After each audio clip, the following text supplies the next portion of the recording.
Now we're in business. We're in business. And yeah. All right, so that is recording, and we are back. We are back here on riverwestradio.com.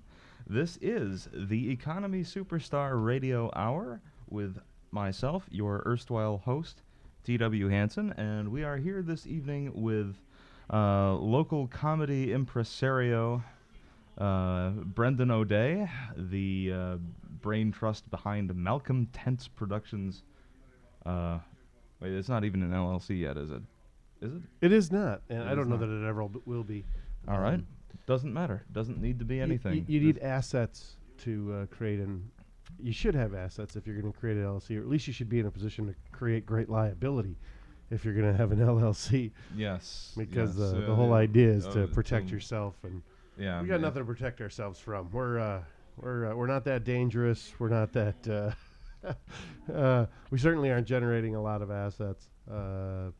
People just aren't willing to pay for comedy in this world anymore, and so you're trapped in a cycle of working really hard for somewhat minimal return, and it's we're trying to bring the art form back and trying to get people to be interested in coming out and seeing live comedy. We've done a nice little job to build up a few open mics that have gotten some good interest and attention. So, yeah, It's excellent. I mean, basically anything that people can do around here, even just to do anything, to want to do things, yeah, to be, something that doesn't involve mugging people. yeah. River West has that. The nice thing River West has going for it is it's kind of an entertainment hub. It certainly has an alternative music aesthetic to it, and I guess you can expand that to an alternative entertainment aesthetic. I've seen some pretty amazing painters, even some of the dress shops, clothing stores, resale stores lend themselves to a more interesting aesthetic. So River West kind of has that going on. It's a cool thing. That's why I didn't have a lot of challenge in resettling here, and it feels pretty much at home. It's and then it's got its own little aesthetic of being a good source for comedic inspiration. There's a lot of stuff going on in River West that lends itself to sarcastic ridicule. Well, hey, the sarcastic ridicule makes for entertaining radio, so. Sure. um, Sure. Yeah, I had nothing prepared for tonight. Tonight is a proof of concept more than anything else. So Wow. if this is uneven, I mean, this is going to be uneven. I think coming up after the 8 o'clock hour tonight is Dead Air.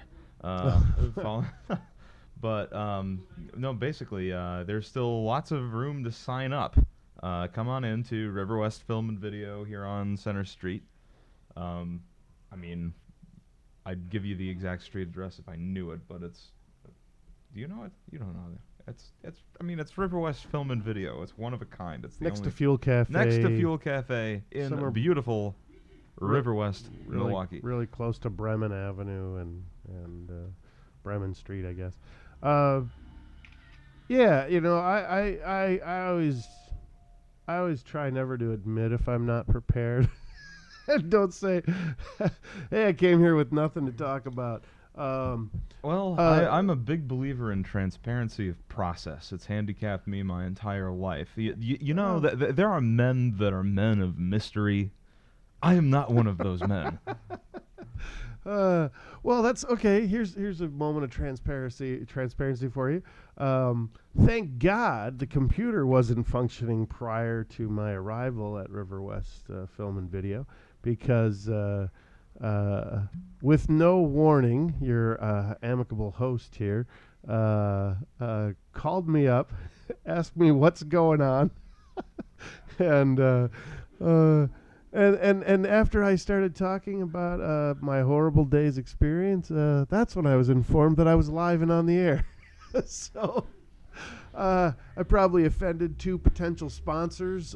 Possibly got in trouble with the FT. We're not doing sponsors. No, I get it. No, I mean potential sponsors for my business. Down the road, and possibly the FAA. I spoke ill of the local international airport.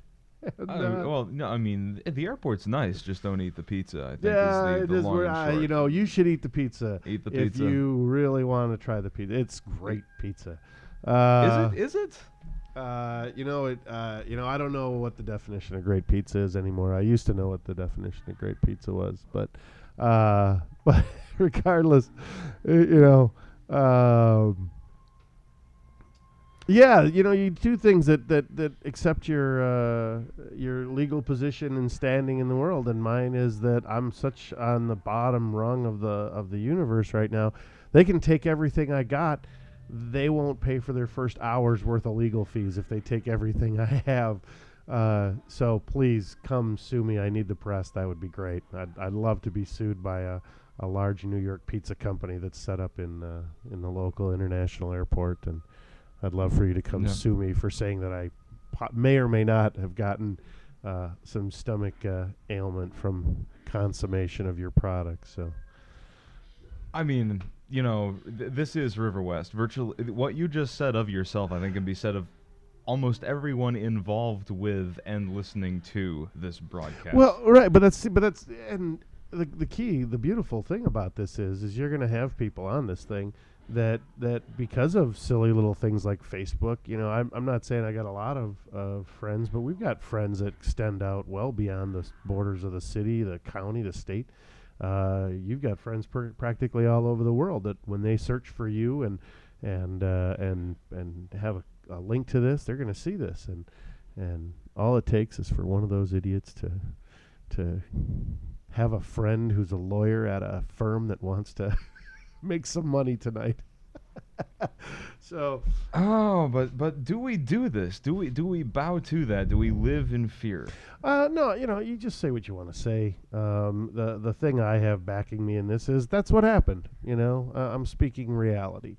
We actually, myself and my friend, had a minor debate over the safety and the present condition of the pizza that was presented in front of us, and we debated that. We took our risk, and I strongly suggest anyone else shopping for a late afternoon meal at the airport take a moment and carefully consider the product that's been under glass and on a counter for anywhere, I don't know how long, but it's a pre-cooked thing. Then they toss it in the oven and cook it again. And I'm not saying it sat in the oven long enough to get hot enough to consume as like it was a hot pizza. And it may have, already suffered some, I don't know, I didn't pull any samples off, biopsy and analyze it. I didn't check the microscopic biobacterial content of the said piece of pizza. I didn't do that, anything like that. I just ordered a $4.49 piece of pizza and went and ate it, and less than almost exactly 12 hours later, actually, it was it was an experience. It was I sleep approximately 7 steps from my bathroom, and wasn't quite certain that I was going to be in full ensconcement on my throne. So, didn't know if I was really going to make it. Well. That's what's going on. Yeah. What was that? Famiglia? Yeah, it's Famiglia Pizza. Famiglia. But the beautiful thing is, while we're in the midst of running down potential sponsors, I'd like to also slam Vistaprint, business card and online printing megalith. And when we get you your show on this, and I can almost guarantee that you will have one, it should just be, this is what Brendan O'Day is angry about today. That might be as a general theme. That might be a just good idea. Just come here, sit in this window, and complain about stuff. Yeah, I don't think a once a week program would be enough. There's enough time. You want to do a daily show? You want to be? I mean, Hands down, no way. understand that. The broadcast hours run 3 p.m. to 11 p.m. Same business hours as River West Film and Video. Sure. So I mean, 3 p.m. That's the morning show. Yeah. There's no way that I could get. By the 5th day, I'd be in here talking about how pretty flowers are. I don't know that I could maintain my ire for an hour a day every day. Well, once a week. Yeah. Oh, Once definitely. a week. Yeah, we'll work something out. Monday is wide open. There's nothing programmed on Mondays. You get a prime time. Yeah, I think we'll focus on something like that. So Vistaprint, what the hell's their deal? What time is it? We're into this for what, 40? I said I'd be here for another 20 minutes. So Okay. it's not. Again, this is we are legitimately screwing around. This is That's perfect. This is as unserious as radio gets. No, this is wonderful. This reminds me of a long time ago on radio overnights in college when we would run out of people to staff the radio station. So you'd pull ridiculously long shifts and run out of things to talk about and run out of music to play that you wanted to hear. And so we would just take the news as it came in off the wire and we would rip it apart and comment on it and just have a good time, just kind of blasting that apart. But so it's there's little things, there's little things that can get you down, that can get you worked up, and this is a nice little opportunity to I guess put it out there and say I don't like the way this is going. I don't like how things work, because you know how things can work. That's probably the worst thing, is that we've come to a certain level of knowledge, and because we can experience so much more, because whether we experience it directly or whether we view it being experienced by others through online content, when things just suck out of expedience or cost cutting or things like that. I was reading a headline in the Journal, and I can understand why Joel McNally and guys like that over at the Shepherd Express consider the Journal to be a conservative, hard-bent conservative rag of practically neocon proportions. There was a headline about BMO Harris Bank that just bought M&I. Oh yeah. I just actually dealt with that, trying to do of all things a photo assessment of for crack and damage prior to the road construction up in West Bend. Sure, yeah. 'Cause my dad had to go through like 3 levels of Canadian executives just to get approval to walk around with a camera. There you go. And their PR flags are amazing, because the story in the Journal was basically about how, because of the acquisition of M&I, they are 25%. BMO Harris is 25% closer to their goals of I don't know, the financial goals that they set for themselves in this acquisition. It was a $4.1 billion acquisition of M&I. But they wanted to eliminate redundancies, which means fire the shit out of people who they consider to be doing the same job at 2 different locations, and that it can all be dumped on one person.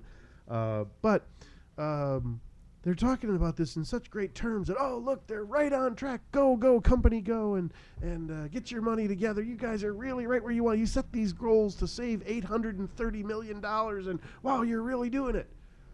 And in about the 7th or 8th paragraph, they say this came about by eliminating 151 jobs in Milwaukee and 347 jobs across BMO Harris locations in Canada. So there's about 500 people without their jobs today, and I'm sure that they are just reading this article going, woo, they've made their goals. They're going to be closer. This is so great. What great news for BMO Harris. Wait a minute. What? I lost my, what?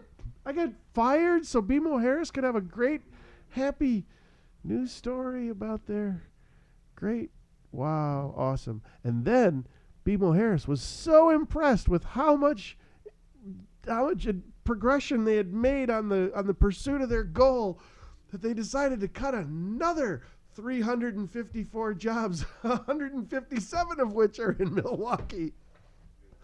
There's 300 plus people that were all making between $25,000 and $50,000 in dollars, and another, probably 20 to 40,000 in benefits packages.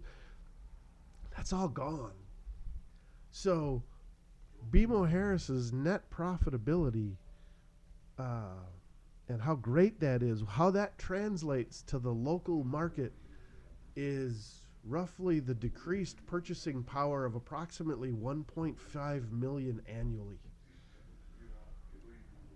That's really a cool way to tell. I guess I don't understand the Milwaukee Journal's take on this, to run that story in this great positive light that, wow, look at BMO Harris just kick ass and hit their goals, when the obvious local story is, holy crap, 317 people have been disemployed by this company's takeover of a local state-owned federally chartered, but state-owned bank.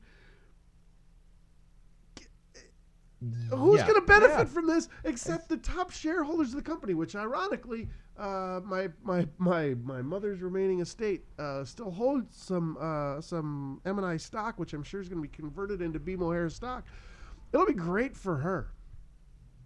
So if you want to go to Merrill, Wisconsin and go protest my mother and the stock she has, she's a really nice old lady. She's 84 years old. She has Alzheimer's, and she won't know who you are. She won't know who I am, but she will, and she won't know what you're talking about.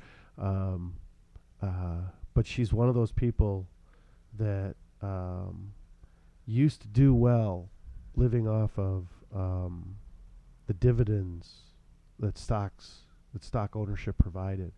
Dividends. You can't help but be nostalgic for the concept. Right. Because I don't know when this. Well,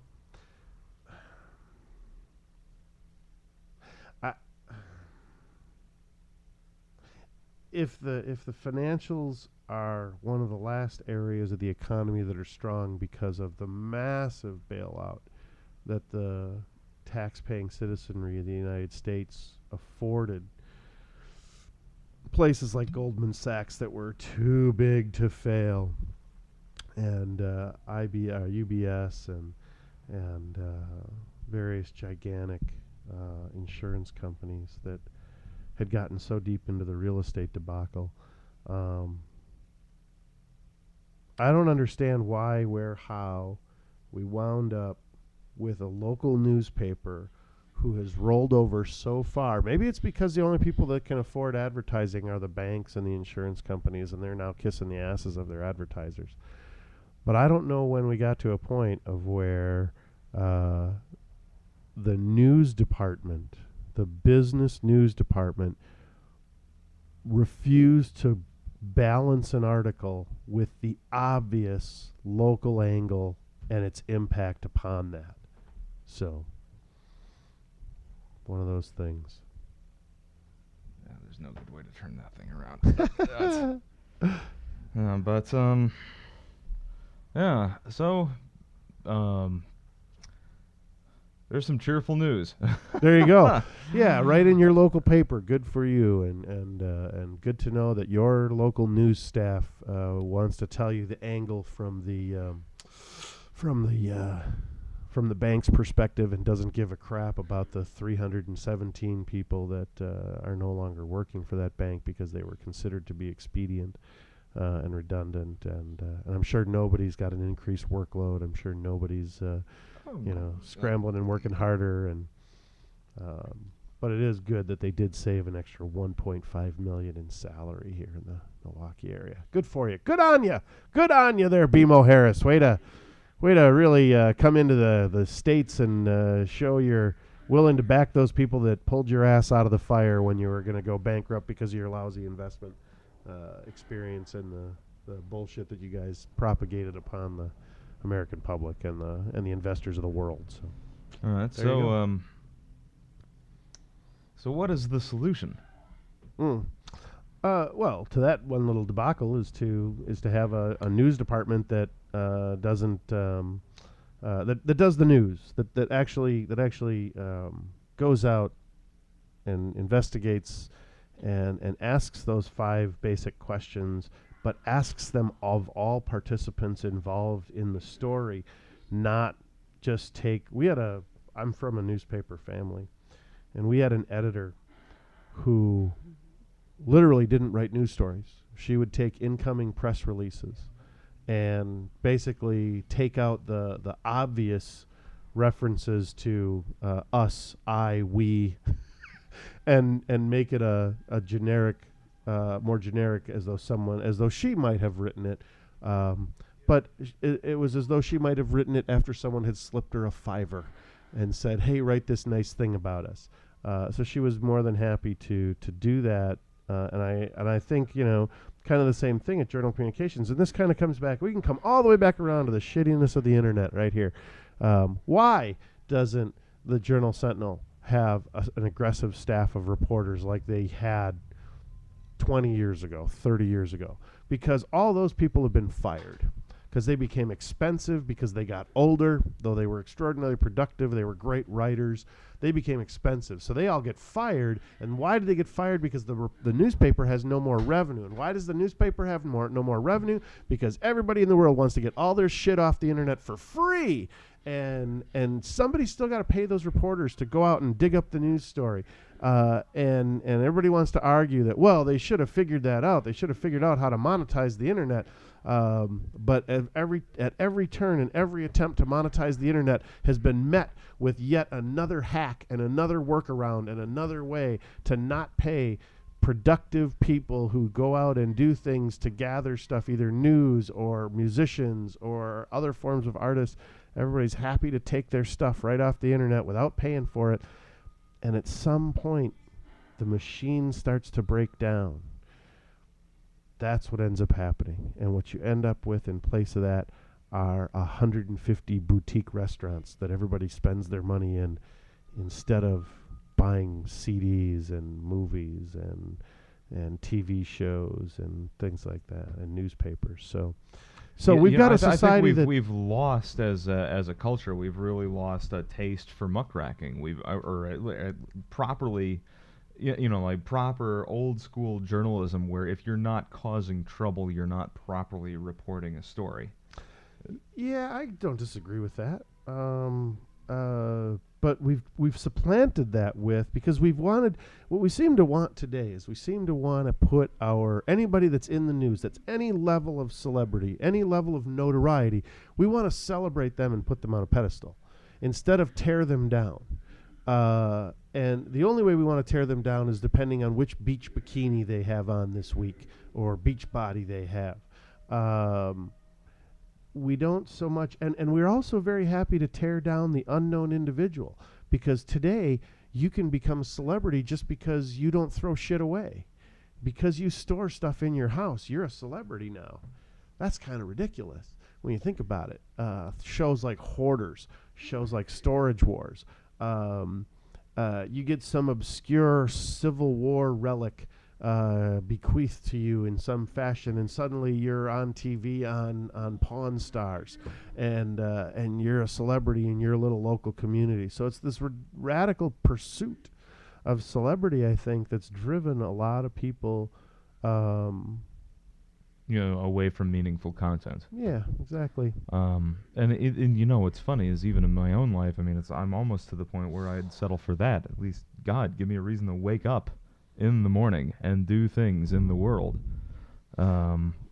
Celebrity used to seem like a really good idea, and well, I think there's enough VH1 Where Are They Now stories to say that maybe celebrity wasn't necessarily a fine idea. That there's a lot of foibles that come with it.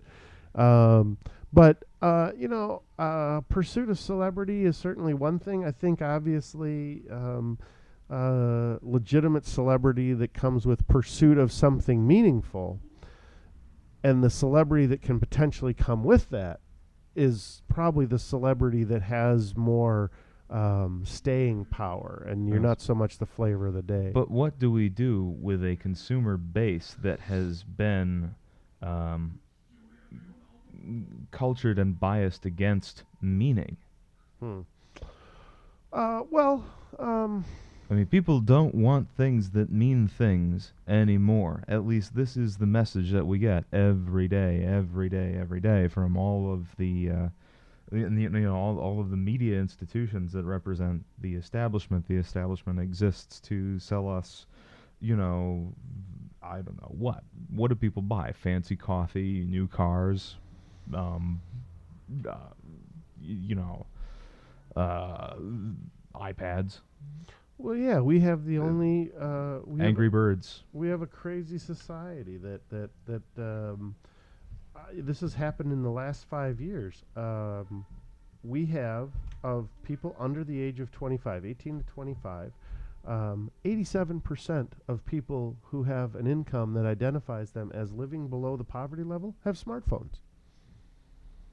There's never been a better time to be poor. Exactly. But perhaps this speaks to the ever-evolving definition of poor. Well, right. When you have a government that decides what the definition of poor is, so they can create a new voting class, or they can curry favor with certain demographics, and on the other side you have them. So you've got this rising number that defines poverty, and you have this declining number that that defines wealth and rich, quote unquote. How is that? Where's the middle class? It's like people that are that want to like actively make things on their own and like run their own program that doesn't necessarily fit into the the larger narrative of this. I don't know. Discussion. Yeah, I don't know. We the nice thing about this format is that we have plenty of time to solve all of the world's problems. Yeah, well, never to be done. It's going to take us the rest of the year just to identify them, I think. Well, yeah, that's I get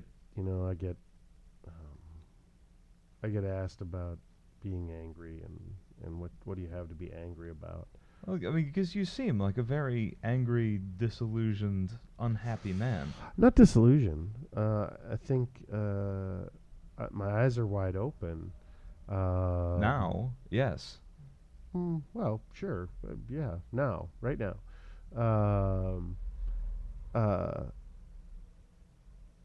And that, I don't know. It's been about a 15-year assessment, I guess, and discovery of.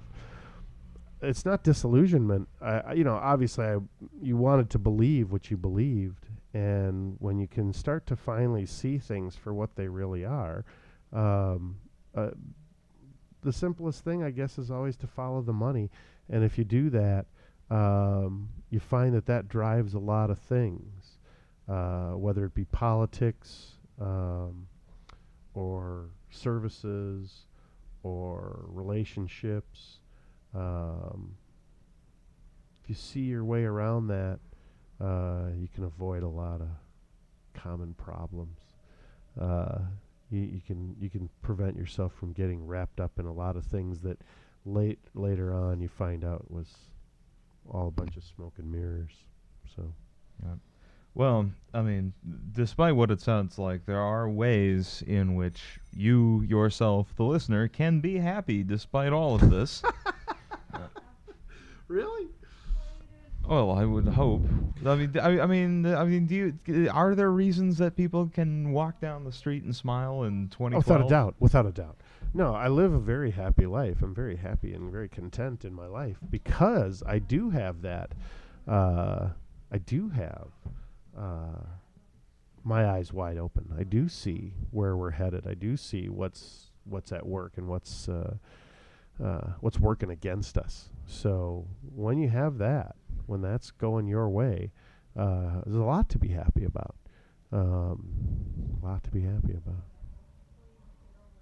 It's 7:59. on Yeah. River West Radio. That's right. And there you have it, Brendan O'Day with things to be happy about. This has been the inaugural episode of the Economy Superstar Radio Hour. I am T.W. Hansen. We will be back next week, Thursday, 7 p.m., and every week henceforth and so on, bringing you news of entrepreneurial doings and general malarkey here in wonderful River West neighborhood, brought to you live right here at River West Film and Video in River West, riverwestradio.com. Put some music on. Play us out. Play us out.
Germantown, Wisconsin Memorial Park, and Heartland.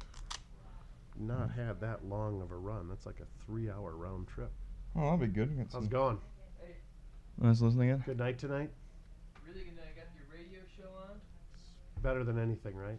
What's it called? What's the name of it? This is the Economy Superstar Hour tonight. We just wrapped up. Yep. Oh, okay. So Yep.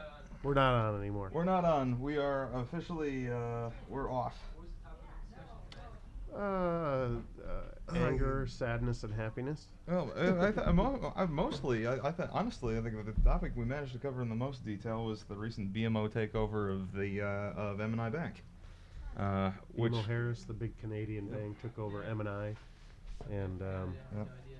yeah, well, our wonderful local large media conglomerate ran a story about how great this is, and that they're almost a year ahead of their goal structure because they wanted to make $830 million off this acquisition, and they're a year ahead of schedule on it because they laid off way more people in Milwaukee than they thought they were going to. Now the local newspaper runs it from the angle of this is so great for this great company. Yeah. There's barely a mention in the article of how many people have been shit-canned in the process. Yeah, that's Journal Sentinel. Yeah, Yeah. and about 1.5 million of purchasing power of the almost 317 people that were laid off, that been fired.